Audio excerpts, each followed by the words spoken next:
Salam hormat dan salam sejahtera. Berita Pagi Sarawak edisi Khamis 19 November bersama saya, Bu Mawin. Sarawak semalam telah mengesan satu lagi kluster baru COVID-19 di daerah Kuching, menjadikan jumlah kluster aktif di daerah tersebut bertambah kepada 6 kluster.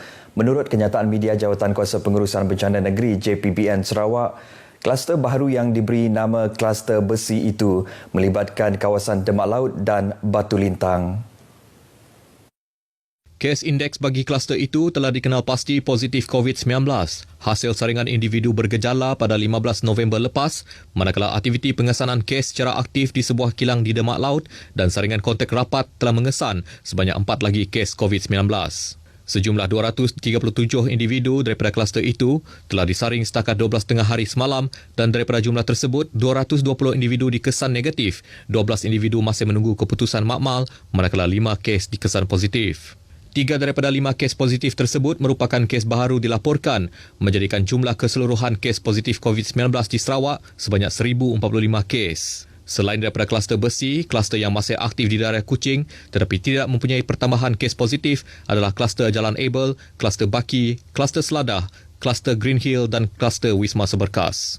JPBN Sarawak juga melaporkan sebanyak 13 kes baharu yang telah pulih dan dibenarkan discharge dari hospital, 70 kes yang masih mendapat rawatan di wad pengasingan di Hospital Umum Sarawak dan 10 lagi kes di Hospital Miri. Dalam pada itu, JPBN bahagian Limbang melaksanakan operasi pengesanan kes secara aktif ACD di skim perumahan banting lawas pada semalam dan hari ini yang melibatkan seramai 120 kaki tangan serta anggota daripada Kementerian Kesihatan Malaysia, KKM, Pejabat Residen Limbang, Pejabat Daerah Lawas, Angkatan Pertahanan Awam APM, Polis, Bomba, Rela, Jabatan Penerangan dan Majlis Daerah Lawas.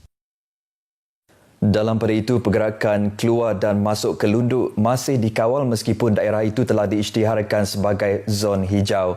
Pengerusi Jawatankuasa Pengurusan Bencana Daerah Lunduk, Gustian Duran berkata, arahan itu berdasarkan garis panduan kawalan pergerakan rentas daerah yang telah ditetapkan oleh Jawatankuasa Pengurusan Bencana Negeri, JPBN. Dalam satu kenyataan yang dimuat naik menerusi laman Facebook Unit Komunikasi Awam Sarawak, Gustian menasihati orang ramai untuk tidak membuat sebarang pergerakan rentas daerah dari atau ke daerah Lunduk sekiranya tidak mempunyai urusan penting.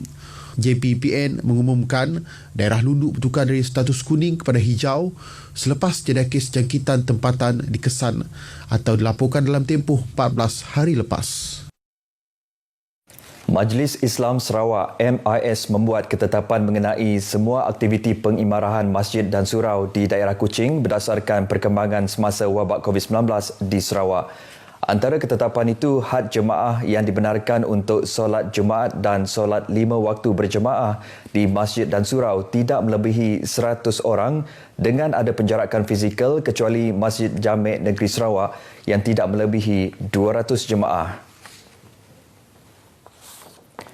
MIS dalam satu kenyataan memaklumkan prosedur operasi standard SOP yang lain di bawah Perintah Kawalan Pergerakan PKP Pemulihan juga mesti dipatuhi.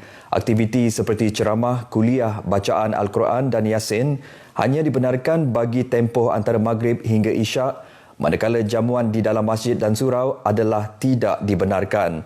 Ahli Jawatankuasa Masjid dan Surau digalak menyediakan makanan berbungkus untuk dibawa balik oleh jemaah. Arahan tersebut berkuat kuasa mulai hari ini sehingga PKP bersyarat di daerah Kuching ditamatkan oleh Jawatankuasa Pengurusan Bencana Negeri. Sebanyak 34 buah projek di bawah program transformasi luar bandar RTP diluluskan bagi kawasan Dewan Undangan Negeri Dun Pantai Damai tahun ini. Menteri Muda Hal Ehwal Islam dan Dewan Bandaraya Kuching Utara merangkap Ahli Dewan Undangan Negeri Dun Pantai Damai, Datuk Dr. Abdul Rahman Junaidi berkata, daripada jumlah tersebut, 20% projek dilaksanakan dengan lancar. Datuk Dr. Abdul Rahman Junaidi menjelaskan bagi tahun ini masih terdapat beberapa projek belum dapat disiapkan berikutan kekangan Perintah Kawalan Pergerakan. Beliau memberitahu semua projek bermula 2015 hingga 2018 telah dilaksanakan dengan sempurna dan hanya 3 buah projek pada 2019 masih belum disiapkan mengikut jadual yang ditetapkan kerana menghadapi masalah tapak tanah. Dato' Dr. Abdul Rahman berkata demikian kepada pemberita selepas majlis penyerahan projek RTP pembinaan baharu struktur berbumbung padang sepak takraw dan lampu limpah di Kampung Bintawak Batu, Petrajaya, Kuching. Mengulas lanjut mengenai projek tersebut, Dato' Dr. Abdul Rahman berkata projek tersebut menelan kos RM120,000 dan siap sepenuhnya pada awal November ini. Dedahnya lagi, gelanggang sepak takraw di kampung itu dinaik taraf kerana pernah melahirkan ramai pemain yang berkaliber sekitar 70-an hingga 80-an. Sementara itu, bagi Effendi Suhaili yang merupakan ketua ranting Kampung Bintawak Batu, beliau amat bersyukur dengan pembinaan tapak yang baharu itu yang dapat memberi suasana yang lebih selesa kepada anak-anak muda termasuk penduduk berdekatan untuk mengasah kemahiran dalam sukan sepak takraw. Sejak bermulanya dulu kami orang bermain dari padang yang tanah lah. Lepas tu ada kami orang upgrade sikit, ada semen. Kerana dari segi pemain kami selama tu adanya pernah mewakili sekolah, mewakili bahagian Kuching dan Sarawak maupun STL pun ada. Ya, sampai Dalam pada itu, Dato' Dr. Abdul Rahman Junaidi memaklumkan kerja-kerja pembinaan Masjid Darul Ehsan Kampung Semarang bahagian Betong dijangka bermula 29 Disember depan. Tambahnya, pembinaan masjid baharu itu di tapak seluas 5 ekar akan menelan kos sebanyak RM2.5 juta. Memang ada perancangan untuk membina masjid baru di mana tanahnya telah pun diluluskan oleh mantan Ketua Menteri kita, Pen Sri Adenan pada tahun 2016 di tapak yang baru.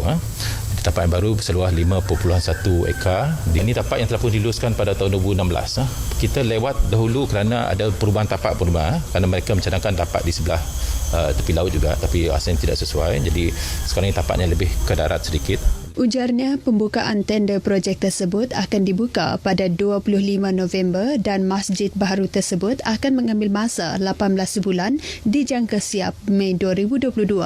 Pada Sabtu lepas, Masjid Darul Ehsan Kampung Semarang mengalami kerosakan akibat dipukul ombak kerana fenomena air pasang besar. Masjid tersebut terpaksa ditutup dan tidak dibenarkan untuk kegunaan para jemaah atas faktor keselamatan. Mulai Isnin lepas, operasi masjid dipindahkan sementara ke Surau An-Nur, Kampung Sungai Durian, Semarang untuk mendirikan solat Jumaat sementara dan pegawai masjid termasuk imam, bilal dan marbot hendaklah bertugas di Surau An-Nur sehingga masjid baru siap sepenuhnya kelak. Kita galakkan hanya untuk Majlis Daerah Limbang MDL akan membangunkan Sungai Reda sebagai destinasi rekreasi terkenal di Limbang. Pengerusi Jawatankuasa Pelancongan Pembangunan Komuniti dan Pendidikan MDL, Kaunselor Frederick Lalong Ngilo berkata, Sungai Reda bakal memiliki pelbagai kemudahan asas dalam usaha memacu sektor pelancongan domestik di daerah itu. Apa yang telah kita bincangkan dipersetujui bersama dengan penduduk kampung melalui Jawatan Kemajuan Keselamatan Kampung. Mereka telah bersetuju untuk Majlis Daerah Limbang membantu mereka untuk memajukan tempat ini sebagai tempat pelancongan.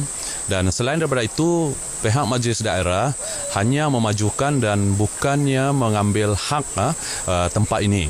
Jelas Kaunselor Frederick, setelah dimajukan, kawasan itu akan diserahkan kepada Jawatan Kuasa Kemajuan dan Keselamatan Kampung itu sendiri untuk ditadbir urus sepenuhnya. Beliau ditemui pemberita selepas program Aram Kitai bergempuruk bersama ahli majlis MDL di Sungai Reda, Kampung Reda, Limbang. Inisiatif jawatan kuasa itu membersihkan kawasan Sungai Reda yang menjadi tarikan pengunjung untuk aktiviti riadah.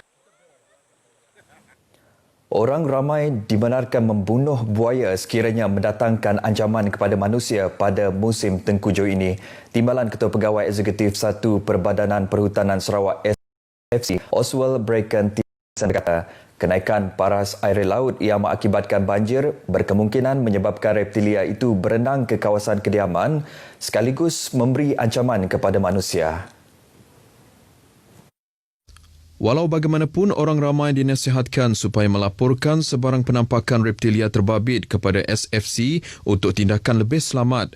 Bercakap kepada pemberita RTM ketika dihubungi, Oswald berkata pasukan pantas hidupan liar sentiasa bersiap sedia bagi menangani sebarang kemungkinan pada musim tengkujuh ini. Ini susulan terdapat kebimbangan orang ramai tentang penampakan reptilia terbabit di kediaman manusia dalam banjir yang melanda di beberapa kawasan rendah di Kuching dan Samarahan sejak Isnin lepas. Beliau turut menasihatkan orang ramai untuk tidak membuang makanan dan sampah ke dalam parit berdekatan yang berisiko menjadi umpan haiwan terbabit naik ke darat. Pustaka Negeri Sarawak Miri sedang menganjurkan pertandingan poster Sarawak Reads bersempena dengan Festival Kanak-Kanak Sarawak 2020.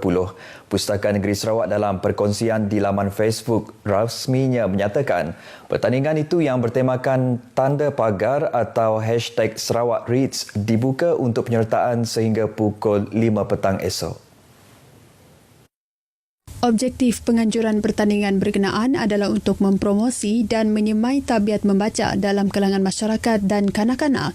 Pertandingan dibahagikan kepada 3 kategori iaitu kanak-kanak berumur 4 hingga 6 tahun, kanak-kanak berumur 7 hingga 9 tahun dan kanak-kanak berusia antara 10 dan 12 tahun.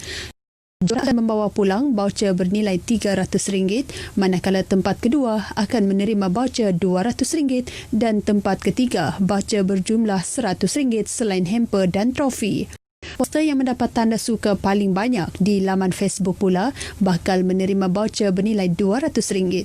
Maklumat lanjut penyertaan boleh diperoleh dengan menghubungi Pustaka Negeri Sarawak, Kuching, Sibu dan Miri. Baik saudara, sekian berita pagi Sarawak hari ini. Sentiasa amalkan penjarakan fizikal ketika berada di kawasan tumpuan umum. Jangan abaikan pemakaian pelitup separuh muka dan kerap cuci tangan dengan air dan sabun. Perjuangan melawan COVID-19 masih belum menang. Sehingga berjumpa lagi, saya Bumawen. Salam hormat.